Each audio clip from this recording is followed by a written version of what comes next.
I was born in Kakuzi Coffee Estate, whereby I got to start interacting with coffee at a very young age. At that point, so I had the privileges of getting to talk to farmers, get to know the process of doing the pruning processes, the harvesting processes, and with it I got to get a lot of interest in coffee. Uh, I've not only grown up in Kakuzi, but I also got a chance to live in Wango Estate, which is a coffee farm, and also Mutaro Estate, which is based in Juja. That is still a coffee farm. So growing up in these three coffee estates, I got to learn more and get to know more about coffee. I think my father really played a really big role for me to get or venture into the coffee industry because from him I got to get the interest and of knowing more and more about coffee.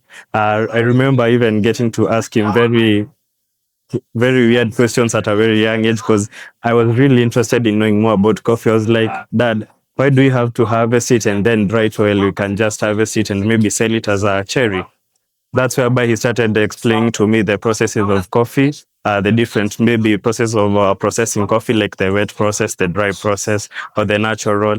Goes to teach me more about even the value addition in coffee and how coffee can be used maybe in the value addition sector. That is how it can be used maybe to maybe make disposable cups from the coffee husks. It's also good manure for your farm. So I also got to know maybe the nitty-gritties of coffee from there. I did agribusiness in Jomo Kenyatta University. After finishing my agribusiness course, it's when I talked to my dad and I was like, Dad, I do know I have this agribusiness, but my passion is more inclined into coffee. So can I venture into coffee? I looked up for in the institutions whereby they teach more about coffee. Started with training as a barista. As I was training as a barista, it's when I got to know that my interest in coffee is not only in the farming and growing of coffee, but also in the value addition. Began as a barista, did my barista, got a very good opportunity to go overseas and work as a barista, in Kuwait. And still, as I was doing as a barista, since I had a foundation course of roasting, I was also trying to do part-time roasting in other cafes. When I came back to Kenya, it's when I decided to fully venture into the roasting. I got lucky to get into a program with ITC, Markup 2, and got to do SCA roasting, whereby I'm a professionally certified SCA coffee roaster, both in foundation and intermediate roasting, hoping to develop into professional. As I was doing the roasting course, I came to think more about the farmer. Yes, the farmer can sell his coffee in cherry form, but well, the value in cherry form and the value when it is value added, it's very different. So I tried to interlink the gap in between the farmer and the final product. So that's how I came up with the idea of Jungle Harvest Coffee Roasters, whereby we can do value addition for farmers.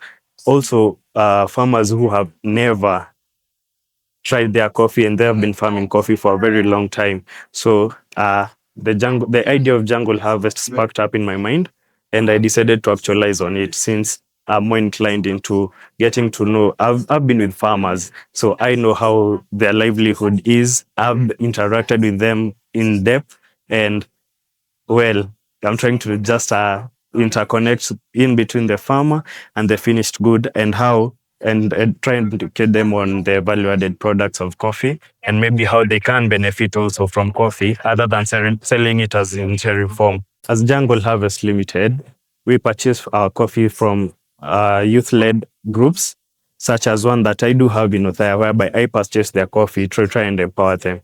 But I didn't stop at the youth. I came to visualize that not only the youth need support in coffee, but also women in coffee. So I go to research more about women in coffee, and I decided also to venture and also buy coffee from women in coffee to try as a way of empowering them and also boosting them and giving them courage that the plate is too big for us to eat in. Yes. So we purchase our coffee in green bean, do the value addition, do the packaging. So you can give us your commodity as a green bean, and then we can return to you for as a finished product whereby it's ready to sell in the market. So we got our roasting license from the county, and at least with that, we got to explore more in the coffee and start roasting our own coffee. So we outsource machinery, which has been a challenge for us at times because you have to follow the order of who you are outsourcing the machinery from. You can't just go in at your own time and do your own thing. You have to set a date, you have to set time. So that's one of the challenges we've had because we are outsourcing the machineries. But other than that, we also had challenges about the certification. But good thing is that we got through with a lot of advice from people and a lot of help.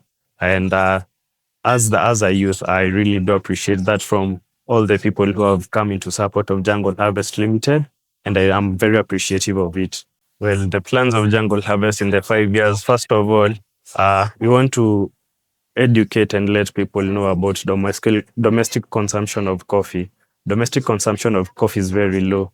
So we want to like shorten the gap, try and encourage more and more people, especially in this country, to consume coffee. Not only do we want to engage into that, we also want to engage into events whereby those events will help boost the people to know more about coffee, learn about coffee, because coffee it's not just a beverage. Coffee it's a skill. The preparation of coffee, the roasting of coffee. Coffee is more of a skill than a beverage. So we want to get into that sector and try and educate more and more people on coffee and the benefits of coffee. We plan on getting our own machineries, maybe in the near future. Uh, the machineries are one of the biggest challenges we do have, from the roasting machine to the grinder to the filler. These are machines that are very critical in our area of work. So in the next 5 years, I'm sure as an entity or as a company, we will have the muscle to purchase some of the machineries that we really need that are critical for our daily production of roasted coffee. I got to know about the UNIDO Innovation Challenge through social media, whereby it really caught my eye. I decided to apply, especially as a youth in coffee who wants to expound his business. So I found the UNIDO Innovation Challenge poster online, decided to give it a try, keyed in all the relevant information that they needed. And luckily for me, or I'm very humble to have been a winner among the three of the UNIDO Innovation Challenge, whereby I know with this exposure, they do boost me as an entity or as a company to expand more on roasting of coffee as a service and also as a product of Jungle Harvest. The competition was about sustainability in coffee and new ways of how the coffee industry can indulge in. And that's why I came in. Since there's no service or there's very little service of coffee roasting, that's why as Jungle Harvest, we did come into the picture, tried our luck, and well, with good grace, I think we did manage to get it. Such initiatives are very good, especially for we, the youth, who are not well known into the coffee industry because they tend to expose us. They tend to let people get to know more about you as an entity or as a company. And with that exposure, it really gives you a lot of opportunities. So I'd really encourage the youth to try such initiatives. Just give it a go. Doesn't matter where you are. You can start small. You can grow big. So you don't have to be fully there. Even business ideas did win this competition. So I'd really encourage the youth, because with this exposure, you get to learn more about coffee, get to know even more people in the coffee industry who can elevate you. And you can also find a lot of mentors in such initiatives. I'd really love to encourage the youth to get into the coffee venture. It's a very interesting and it's a good learning curve into the coffee industry. So the youth, you cannot, yes, there's different parts in the coffee industry. You can be a farmer, it's very encourageable. You can be in the value addition, very encourageable. You can also be in the marketing. So you as a youth, there's always a position where you can fit into the coffee industry. And it's best if you follow your passion to venture into such industries.